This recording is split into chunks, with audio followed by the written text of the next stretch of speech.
Well, hello everyone. I'm sorry, what day is it? Oh yeah. Friday. Welcome everybody to the break room. It is Tori Schulman here and Al. Al is wearing camo too, so you can't see him. He's right here though. He's right here. He's not late again. He's right here in camo. I'm wearing this camo because I'm wearing a really cool Star Trek outfit. Woo! Like, I'm a captain, but I haven't tanned yet, so I'm going to just wear this cool outfit. I hope everyone's doing well. It's February 1st. Rent is due, and so is your self-compassion practice. Big news today, it's Black History Month, and of course that means that Black Panther will be playing in certain theaters for free this whole month, which is so exciting. So we want to let you guys know about that and how you can get that, so we're going to put that on our social media pages. But big news today, it's almost time for the Super Bowl. Is anyone excited? I'm excited for the Puppy Bowl. The Puppy Bowl. So 1 to 10, if you guys could write me on Facebook or YouTube, how excited are you for this Super Bowl? I got to be honest, I'm at a 6. Really? That 5, 4. You're more excited for the food and the drinking, right? That's yeah, I'm not even going to be there, so I can't even really watch. January is over. Oh, I'm so excited for her. Dry January is over. Thank God Kelly can drink again. So we're 2 days away. Brandon London will be in Atlanta all day today, guys. So make sure you stay tuned throughout the show. He's already been on Sister Circle. He's making the rounds. We're keeping him busy. So what are you most excited for? And 1 to 10, how excited are you? Kimberly says she's a solid 3. I think I might be a 3. I think I might be a 3. 15 days until my birthday, says Kimberly. What's up, Kimberly? Sarah K. What's up? Hi, Tori. What's up, my love? So write us in. Doris said 0. Okay, so Doris is at a straight up 0. Alex, what are you for the Super Bowl? 2. Okay, we are strong here. Apparently, Maroon 5, just so you guys know, is planning a surprise. And we don't know what it is, but it's for the people. I know. Tell us. I think Outkast is going to have a reunion. Oh my God, that'd be so fresh and so clean. Oh, Tor. Thank you. I listened to Outkast during my clinical depression at Michigan. So imagine someone crying and then hearing, hey, yeah. Oh, look, he took his camo jacket off. Now you can see Al. Okay, so we are going to be talking about what you're most excited for. Big Boy is playing with Maroon 5. 1 to 10, Al, how excited are you for the Super Bowl? Very excited. 1 to 10. Okay. That's not a number. I would say. I'm at a 5, says Kevin Ang. Okay. I'm at 3. I'm at a 9. No, you're not. Why not? No, you're not. It should be a good game. I'm interested to see how the teams are going to play. A 9? A 9. Atlanta is such a fun, interesting city. I feel like Atlanta's not going to allow the Super Bowl to be boring. I think it's going to be, all the pageantry and all that kind of stuff that you expect. It's a game, but really, it's the national game of the year, and I'm excited to see it. What else would you rather be doing this Sunday? I wanted to go to Disneyland because it's the slowest day ever at Disneyland. What? I'm going to be in LA, so that's so what I wanted. smart. Yeah, I know. Liz Weed says she's at a 10. Thank you. Okay, Liz. You have to get excited about something in life. I'm just not excited about Maroon 5. But they have to pick a band I know. that could play at any bowling alley in America. Well, they did. It's bowling alley. I'm just kidding. Music. It's bowling alley music. It's fine. Other news, big day, February 1st.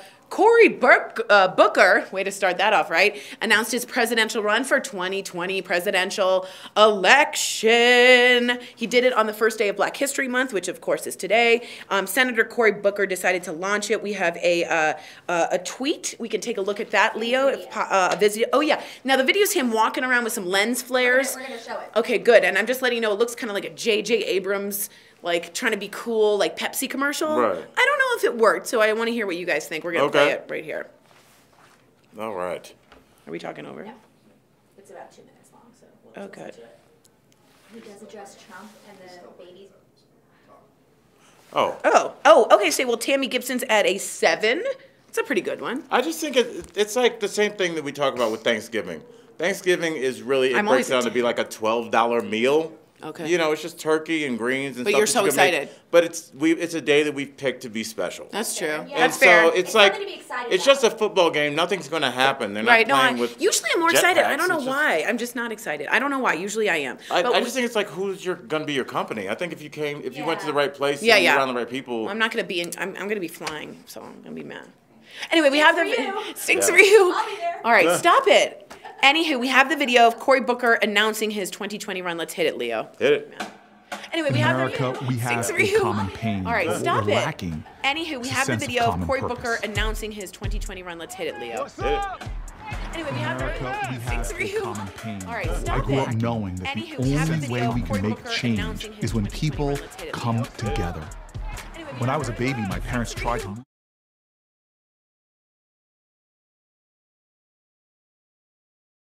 of our skin. When I was a baby, a group of white lawyers who had watched the courage of civil rights activists were inspired to help black families in their own community, including mine. And they changed the course of my entire life. Because in America, courage is contagious.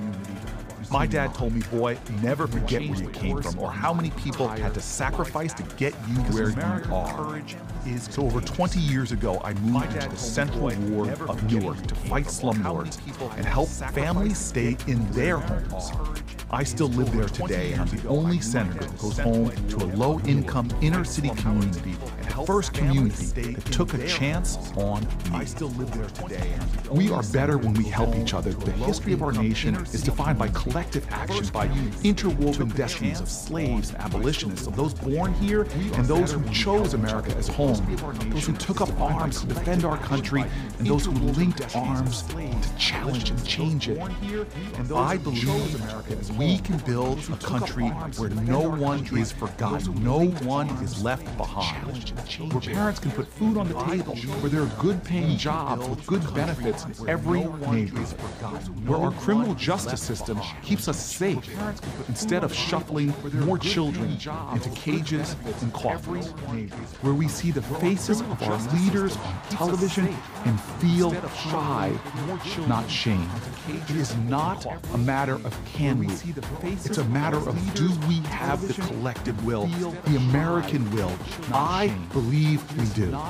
Together, we will channel our common pain back into our common purpose. Together, America, we will rise. We will channel. Sorry about that, y'all. We heard that there were some technical difficulties with the sound overlapping, so we don't want to do that. But as you can see, you know, a lot of Frederick Douglass, a lot of people making wooden things. Right. America. It seems like an interesting take. I just wonder why these freshman senators aren't thinking about vice presidency before presidency, which is what you normally would see. But that's fine if you want to go there. The other thing is Cory Booker is single and ready to mingle. What do we think about that? Isn't it rumored that he's dating Rosario Dawson? Did I make that up, or is that hearsay? That's a rumor. Okay. That's a rumor, yep. Interesting. I mean, We don't know. why did we put such antiquated, you know, things on our leaders? Like some people, like marriage isn't a definition. I know a lot of immature people that are married. That's a good point. I think people at first had first ladies as like the first family. So I think that that's why. And you only had one president without a marriage, without a wife. Does anyone know who that was? Harrison. Not Harrison. I know. Colbert. No. They told me this morning. Yes, they Coolidge. told me this morning. No. No. Gerard. Grover Cleveland, but he actually got married in office. The only bachelor ever to be fully in office was one James Buchanan, and he used his, I think, cousin as first lady. So the reason you have first lady is you have to host a lot of dinners, and they're there as sort of the hospitality part of it all. So it helps to have a first family and a first lady to bring that in. But hey, why not change what family means? Right. Family's updated, modern family, make it more modern. So Cory Booker could probably use a friend or a sister, and anyone can represent that person to help represent the state dinner at the White House. Yeah, that's a good question. Do you guys care if somebody was unmarried? How different would it be if it was an unmarried female president? I think there's so many questions, but at the end of the day, how does Melania Trump impact your life? Probably not that much. That's a good point. That's a very good point. You know, so I mean, so if it wasn't Melania, if it was Donald Trump's sister, or the secretary, whatever. Yeah, or first cousin. I mean, that's Right. really how they've done it in the past. So I think family is defined differently, says Bin 31. That's 100% right. I agree with that. And so I think this is interesting what we're going to see. Do you guys have the volume up on the iPad? Because I'm hearing double on the video. Oh, so that's where it was overlapping. We don't have it up on that. It's so diverse. Cory Booker, Kamala Harris, Elizabeth Warren, and 4 others running. Who cares if he's single, says Christine Kohler Owens. I don't trust that guy. If you guys don't know Cory Booker, he was mayor of Newark in New Jersey and actually moved into the projects and lived without hot water to be with what the worst people who have the worst sort of conditions were, and he resided as mayor living in that, and it did give a lot of people a sense that he's going to be one of the people. Now, some people think, wow, Democrats, you got too many people going. Someone just wrote, I think Cardi B is going to perform with the guy she was in the video with. Yes. Oh, Cardi B might show up at the Super Bowl. I want to know why Christine Kohler Owens doesn't trust him. Why don't you trust him? I'm curious. I think so too. Brandy says, I think it'd be interesting to see a single president. Seeing them date in the White House, it's very American president. I think a lot of people love are that single movie. now. Yeah, I think you're right. I find a lot of people, adults are just, if you think about it, marriage is initially kind of put together because it was like, we need, you know, we have this daughter, she can't work because she's a woman. Right. And so she needs to go meet a guy and have a family, and that's how life works. But now women work, women have jobs, and there's more women in college than there are men right now. And so, like, I don't think that there's that pressure of that financial pressure to get married, which used to be a thing, and now it's really just based on love and convenience. And if you're a person that's working a lot or trying to start your own business, you might not have time for love. I also think he's sympathetic. The single guy, we all want to see The Bachelor find someone. It might actually help him. Right. Being like, what a cutie, we're going to help him find love. I think it could actually help him. In other news, guys, we're moving to our Do you want the president to be going through a breakup during... That's true. Like a presence in a That's dark really place? true. That's very true. Fifth host, we want to ask you guys this. Russell Brand just came out with a very interesting headline today. He is calling for a tickling children ban. So he says it violates their space. It is an attempt to subvert the child's bodily autonomy, to take away their right to their own space and peace. So would you do it to an adult? Would you insert your rigid... Just give me an extra iPad, Tori. Oh, okay. One's got fifth host and one has... Okay. Perfect. Could we have more stuff on this table? I just want to get like a hairless cat and a football. A unicycle to come through. It's an attempt to subvert the child's bodily autonomy, to take away their right to their own space and peace. Would you do it as an adult?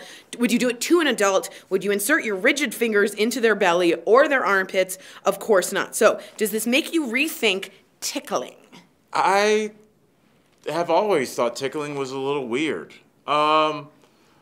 Just because sometimes people do it too rough, and it's obviously, for the most part, to get tickled, it's got to be kind of in an invasive place, like underneath your arms. Yeah, and like vulnerable you're places. Kind of pushing down, and sometimes they have you pinned, and they're tickling you, and it's funny but weird. It's just a weird thing, and I mean, some people are into it. That's never been my thing. Would you let someone tickle your children? Seriously? I don't think so. I mean, family... Yeah, maybe. You're in a restaurant and someone's like, Ford! What if I came up to your kid and was like, oh my God, you're so cute. Oh, well, you're fine. That's fine. But I mean, there's a difference between like you're so cute and like there's a like the tickling that starts here. Yeah. And like you're trying to hold, like you going, oh, I got baby pinned. Ford. I remember getting pinned. Yeah, like my I remember sister getting would pin pinned. my arms down and tickle me. Me too. And I cried. Yeah, it was he had a like- big thing. Yeah. So Carrie says, I'd have to agree with him. When I was a kid, I didn't like it when people tickled me. They were touching me in my ribs, my stomach, my underarms. I felt awkward and uncomfortable. Really awkward. Having someone in my personal space. And I think it's wrong of us to think that kids don't have personal spaces and don't, you know. And their own agency and to Right, have yeah, their definitely. own. And does it sort of overwhelm them? Except, I'm going to just be the devil's advocate, a lot of kids are like, it's tickle time. They love tickling, and that's true. But I remember, too, I'm someone that loved tickling, and I clearly remember a time in which someone I will not mention definitely pinned me down, tickled me in a way that was very uncomfortable. And I will remember the smell of that guy to the very last day. Yeah, it's that kind of thing. So you don't, and a kid can't say, hey, this feels weird, because it's tickle time. Right? They don't have the agency and the vocabulary to say, this is grossing me out. So it's very weird. Yeah, it is an involuntary. It's just, for as much as you look at, I know people like to look at the source. Like they look at Russell Brand, they're like, he's Hollywood hippy dippy, but he has a point. Because I'm not Hollywood hippy dippy. And I still think I am from the Midwest, and I grew up in the Midwest, and honestly, still to this day, I don't really like it. And I would be really uncomfortable if I walked into a room and like some friend is that I barely know is tickling my son or daughter in a weird, really especially my daughter in a weird way. It's just weird. I also think as a kid, I'm kind of on board with that. I also don't think that you can figure out if this is normal tickling or if it's not. I don't think a kid can decide that. You know what I mean? Like, what if your uncle's really weird and it's uncomfortable? You know what I mean? So Russell Brand is crazy. Remember, he was married to Katy Perry, says Phil C. Whether or not he's crazy, he still has a point. That's what we're talking about. It's like we attack the source if we don't like where it's coming from. Right. But we're talking about the message. Forget Russell Brand said it. Think that Tom Brady said it. Would it be different? That's true. So, except Tom Brady kisses his children on the mouth, which is his thing, and I that's kiss fine. my son on the mouth, and he hates it. I think it's weird. I have a hard time with that. My daughter does not like it. Ben31 says, better to err on the safe side and not do it. Some may feel comfortable and others will feel it's intrusive. Kimberly says, my fiance gives me murder eyes if I even attempt to. And then Brandy says, I don't do it unless my son asks me to do it. I hate to be tickled, so I totally understand. Some member of my family, by the way, would be tickling them. Only later did we find it. Oh, they're on the spectrum. It was like torture. torture for them to be tickled. Nothing sexual, but the fact of this is like burning to them. We only found out when they could explain, I don't like this and you're in my space, that was almost sort of traumatic for them. So a very interesting point. Look what Kim writes. My uncle used to tickle my knee and it felt really strange and I hated it. The knee is a weird place to tickle. But I felt I couldn't say anything because he was family and it was something he did to all the cousins. I think every one of us has that story. And so many of us. Look, there's a lot of weirdo pseudo uncles running around. And Family friends. I had this conversation yesterday, and this might be. I know we have other stuff to talk about, but this is the honest God truth. No adults is going to be alone with my kids for more than 60 seconds. Yeah, I like that. I don't care if you're a piano teacher. I don't care if you're a swim coach. I don't care if you're a priest. I don't care if you're there to fix the refrigerator. No dudes, no men. Nobody will be around my children for any amount of time. I'm a comic. I got all the time in the world. You want to be a tutor for my kids? I'll be sitting right there checking my emails. I think you're right, Nobody. Al. Look, everything that we're seeing, you're right, Al. whether it was the Olympians, whether it was the Catholic priests, whether it was the Penn State with those kids that were going up to Penn State with the defensive coordinator, it's always kids alone with adults. Yeah. That doesn't seem to be a good theory. And you're like, no, that's Mr. Taylor. He's a nice guy. What? I'm always like, why is this grown man wanting to be alone with my child? It's the like, idea of the door shutting and be like, see ya, and you're just like, I have blind trust with that at the same time. It is a luxury, but the thing is, I'm like, if we can't do certain activities, then that's that. Or, you know what? It is a luxury I have, Jason, but you know what we all have? We have this right here. It's called FaceTime. Prop this camera up, and we'll do it like that. Maybe that's the way to do it. You know, you can look at your home. People look at their ring on their doorknob to see what's going on at their house. What's more important, your stupid house or your kid? That's true. MJ Matthews wrote in, raise your kid to say, stop it. My grandchildren know how to, so teach your kids to speak up. Now, I want to show you guys this because when MJ wrote this, I'm sorry, I don't know if MJ's a man or a woman, but thanks for writing in. She or he wrote capital letters, stop it with exclamation point. And it's different than teaching your kids to say, stop it. When you say, stop it, there's something there that gives them some power. And so writing it all caps is a difference than just saying, stop it. There's something that's saying, this has crossed a boundary. I'm really not okay with this. And I think it's a life lesson to teach your children to do that. Yeah, and Phil now, but I'm a big wimp, and I still wouldn't have said stop it. And I know I wouldn't have said stop it because I would think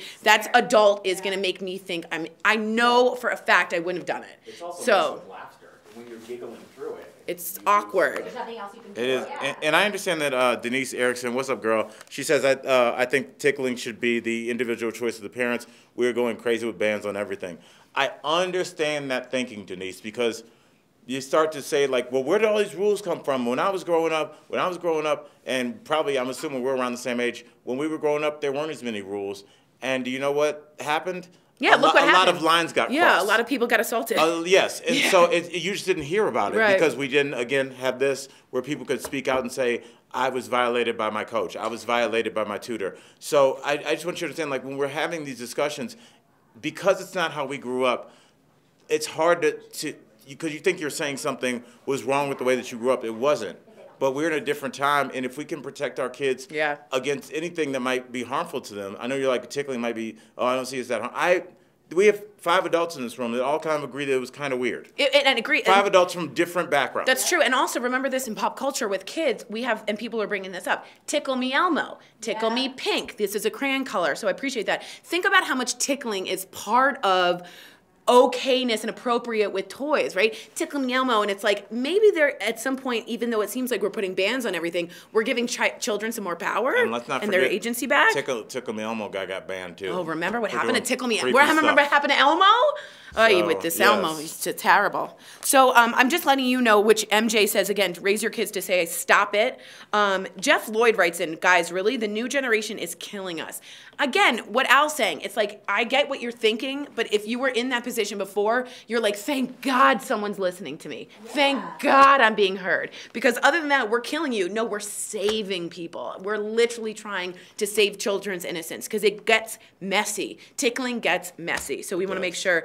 Phil says, we need to have these discussions. Knowledge is how we are pushing through the modern era. It's just also people that have been disenfranchised speaking up. Being like, yo, I'm a woman and I got my ass touched a lot, and I'm a kid and I got tickled in a way that made me really uncomfortable. And so, very, very, very real conversation. And I think when people, it's so, we're at this weird place where, again, because people we're going crazy with the bans.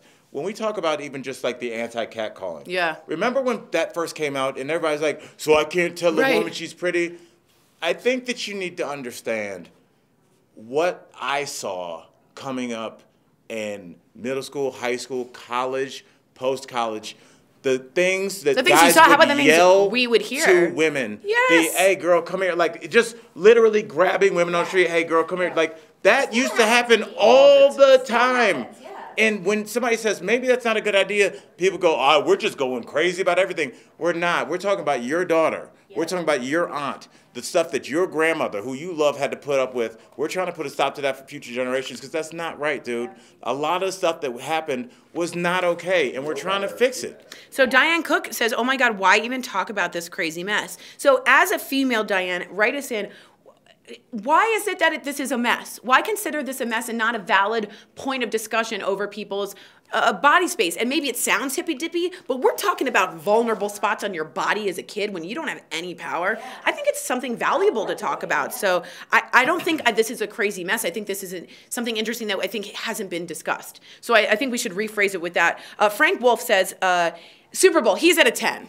Yeah, Frank said a 10. He says, with Frank tons of allowing here we himself go. to experience joy. Yeah, he is. Let's have fun this weekend, He Frank. says, Why not? I want to see the halftime show unite the nation. Maybe the players never have to kneel again because the owners truly choose to stand up for change. The owners can do so much more to stop the kneeling. So we can have a discussion about whether or not you want people to stop kneeling or what it's doing and letting us know about police brutality. Should we get into the kneeling conversation with 2 minutes and 15 seconds I think to that's go? a great idea. SW says, seriously, talking about banning tickling of kids, there's nothing else in the news today.